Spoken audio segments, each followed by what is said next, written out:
Okay, pag-usapan natin yung tanong ng isa nating follower. Regarding ulit dun sir sa mga nakikita dun sa ceiling area namin. Kasi pag may nakikita silang item na walang laman, is binibigay nila sa akin. Di ba dapat kapag binigay nila sa akin yung report lang gagawin ko doon. And then head operation pa rin dapat gagawa ng action. So isa nating follower na to, isa rin siyang officer na nagtatanong siya regarding dito. Siyempre, tandaan po natin, when it comes to security matter, talagang ano po yan, is sa security. Kung sakali, kasi may mga binabantayan nila rito, parang store yung mga grocery, parang ganyan, may mga items. Ngayon, ang gagawin po dyan ganito.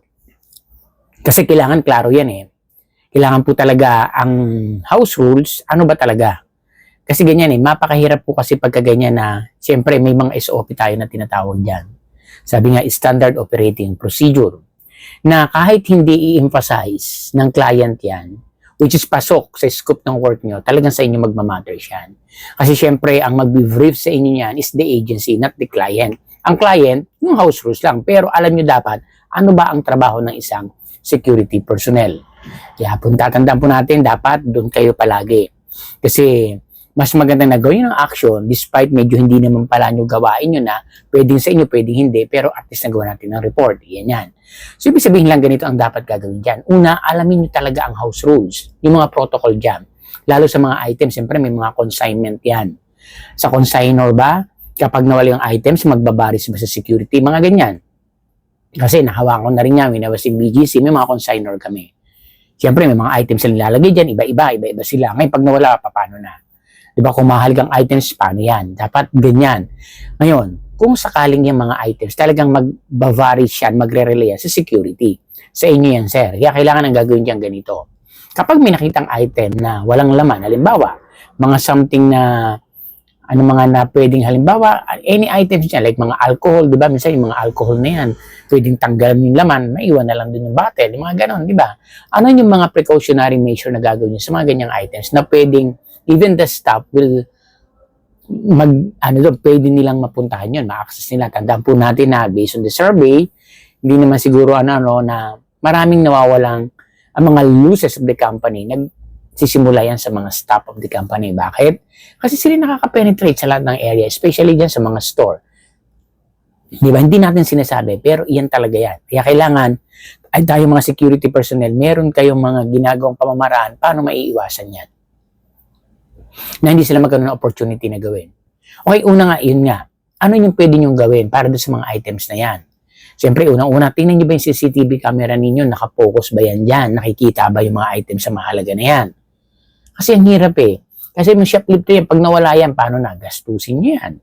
Unless meron kayo naka-fixed post doon sa mga items. Kasi when I was in BGC, meron kaming mga items na sobrang mamahal talaga, 80,000, 70,000, 45,000, mga collectibles items, yung kinukulik ng mayayaman, di ba? Ang dami doon, ang pagkamamahal talaga. Kaya kami noon, nakalagay sa isang stante yun, mayroon na yung mayroon na siyang cover na nakukuha pa before.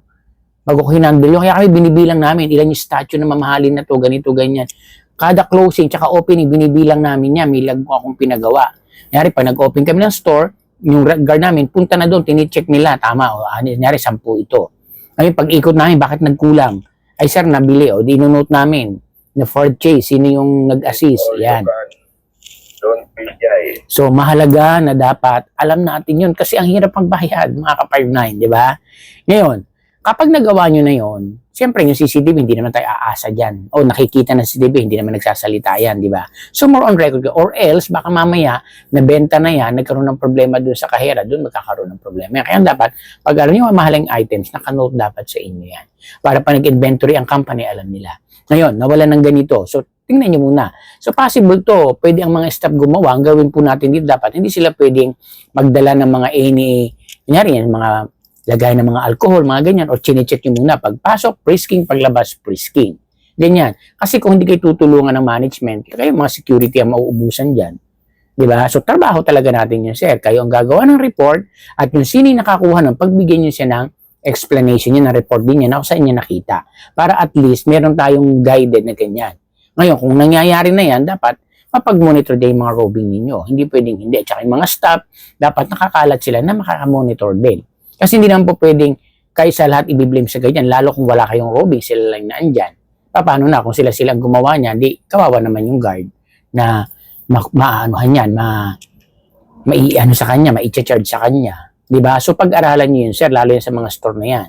Ano yung mga items na pagkamamahala dapat nakalagay yan doon sa area, like malapit sa counter, malapit doon sa post ng guard, at least nakikita. Diba? Mga alcohol, andito yung post ng guard ninyo, dapat naandyan para nakikita ng guard na mamonitor ng entrance ninyo. Kasi kung wala kayong roving or may roving kayo, laki-laki na store nyo, paano mamonitor lahat yan?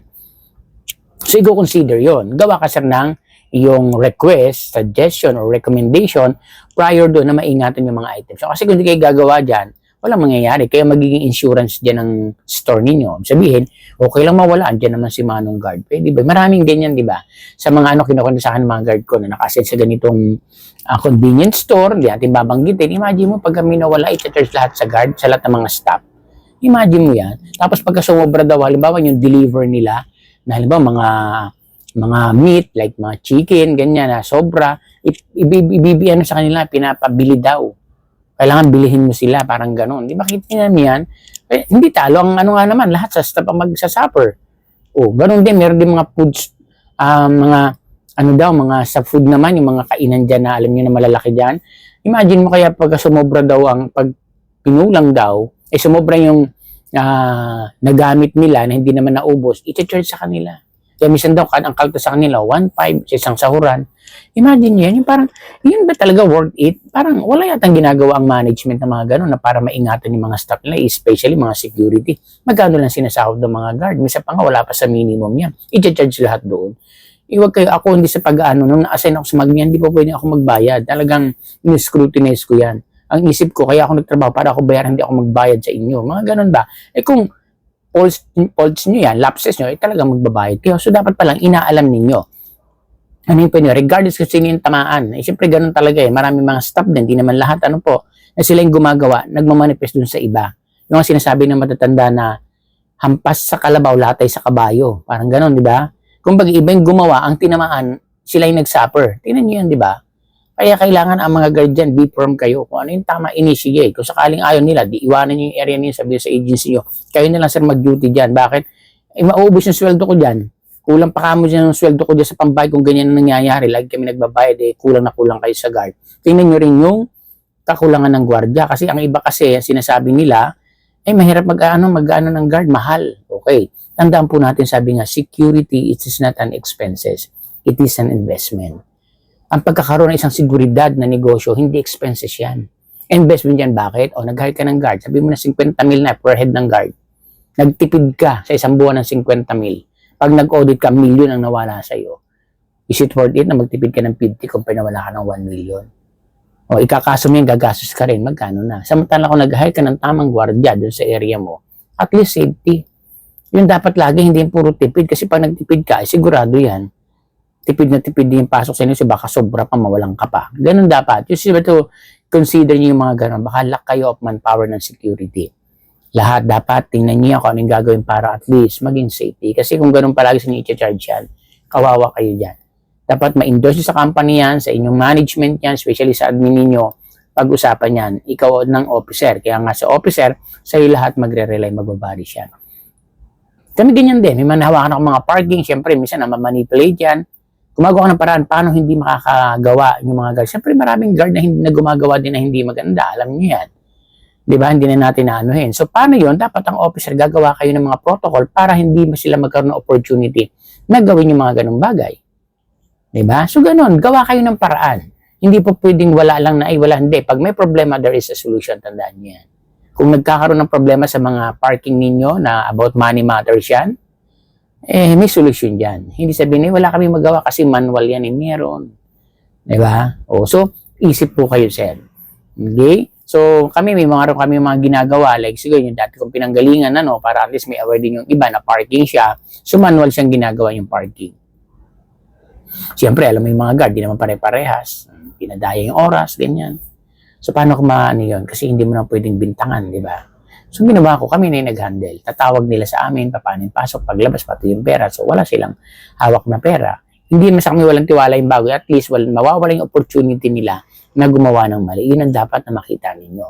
Kasi ang tao hindi natin ako, kahit sabi mo sobrang bait niyan or ano paman, pag nagkaroon ng problema o nakalay na ano sa bingit ng alanganin niya, gagawa at gagawa yan. Alam niyo yan. Hindi natin sinasabi wala tayong tiwala.